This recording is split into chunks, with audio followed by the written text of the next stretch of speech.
All right, gamers, what it do? It's time for our Week 7 matchup into the Rustboro Rock Crabs.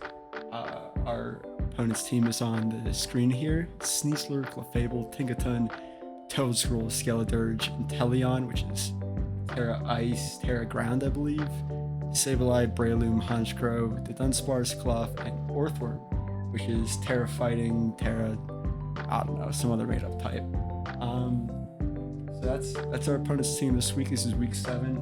We are currently sitting at 3-3, so it'd be really nice to end the season 5-3. And this matchup is one we can definitely win and help us on the way there. Really, the only super powerful offensive threat is Sneasler. Tinkaton could do some work. Breloom could as well.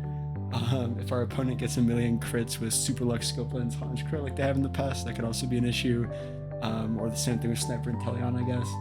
So, assuming we don't get super unlucky, there's not a ton of offensive pressure and a lot of middling threats to deal with. So let's look at how we plan to handle that this week. Okay, so first up is Spite Ops.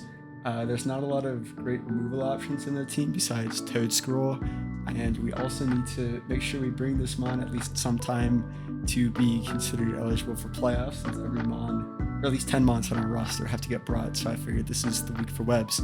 So we're just bringing Hazard Stack, Sticky Web, Spikes, Circle Throw to not be set up fodder for things like Orthworm or Dunsparce or Clef.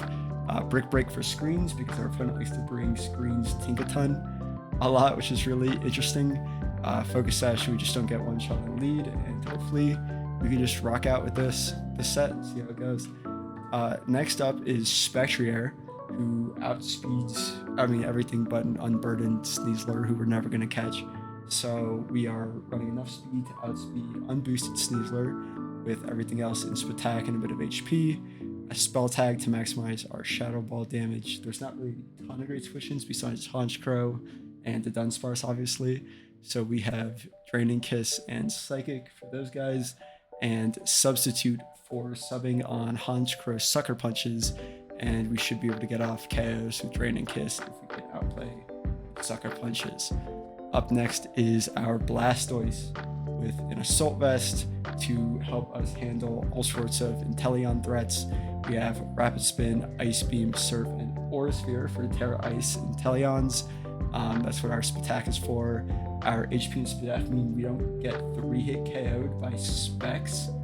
Inteleon Ice Beam, I believe, is what this calc is for, but it's just a great special wall, and we can check hazards with this and just get off some damage for our other breakers, or cleaners rather, such as our Boots Dragonite.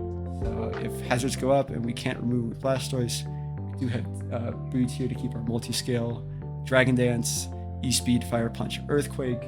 Fire Punch, Earthquake seems a bit redundant because they're both to hit steel types, but when Orthworm can be Earth Eater, we still want to be able to hit it with Fire Punch, and Earthquake is important for Tinkaton calcs, so that's why we're running both. We don't really need better coverage than this, so and Extreme Speed obviously is just great to clean up everything with +2 priority. So if we can get everything chipped and get a couple DDs off, we should be able to clean through the team with Dragonite. Next is Physically Defensive Terra Steel Mesprit with Stealth Rock, Encore, U-Turn, and Psychic. If we don't have to Terra, we can check Sneasler super well, and obviously Psychic will blow it up even with no investment. Stealth Rock and Encore for utility, U-Turn because if we're going to Encore something, we want to normally get out of there, and Terra Steel is if there's no Sneasler or Sneasler's already been handled, then it checks most of his team pretty well, especially with Levitate. So the leftovers are there for longevity. And finally, we have Rocky Helmet Rillaboom. And you are seeing that right. There's no Grassy Surge ability. We're running Overgrowth so that way our opponent can't take advantage of us by running Unburdened Grassy Seed Sneasler. So just to be extra safe against that, we're Overgrow. We're not taking advantage of Grassy Terrain too much this week anyways. So with Drum Beating to cripple speed, knockoff for items, taunt for setup threats or screens Tinkaton, and acro for Breloom. Really, I want to absorb spores from Toedscruel and Breloom, so that's why I'm bringing Rillaboom, even though its matchup isn't great elsewhere. And Drum Beating and Acro handles those two mons that I'm worried about, and can also, you know, provide value on a lot of other things. So that's what we're running here. That's the team. Let's see how it went. All right, so we are going to lead off with Spidops as our opponent leads with Honchkrow. I am sashed, but I am afraid of a dual wing beat coming out, which actually looks pretty good into the team at the moment. So I'm just going to switch to Mesprit. I don't think he's going for a Dark type move as he goes for Tailwind, which is really odd because I could have gotten Sticky Web up and had that for this team with no removal. But here we are. Tinkaton's going to come in on my Terra Steel so I don't get hit with like a Night Slash, and I'm just going to get my Rock Step since there's no removal. I'm also free to Terra since there's no Sneasler that I'm worried about having to keep my Psychic typing for. Tinkaton comes in and is going to go for Light Screen. I'm going to underspeed this and Encore because I was expecting screens. Also, things like Gigaton wouldn't do that much to me, so I'm not really worried about locking this into anything. So he's going to go into Breloom, and we are going to U-turn out on the Encore Mon and go. We were going to go to Rilla to absorb any spores, but of course, Effect Spore procs, and we get slept. So Sleep Clause is activated, so we don't really have to worry about that. But Rilla is good for this anyways. It reveals that it's leftovers, and it's a bulkier set, which is why Acrobatics is not clean this up. And it's going to bulk up. It's interesting running bulk up leftovers, but not having Technician to get the damage bonus, which is why that does so little, and our Rocky Helmet is going to take him out. Then the Dunsparce is going to come in, and we are going to taunt it, and it can't Calm Mind after the taunt. We're going to knock off its red card, so it's not going to force us out, and it reveals Poison Jab. So we're just going to go ahead and get into our Steel-type Mesprit, and means it's Poison Jab. Taunt's going to end, but I figured we can use this to try and burn and get Mesprit back in the game. And it's going to start combining, and it reveals Hex, which is a ton of damage at +1 because we're physically invested.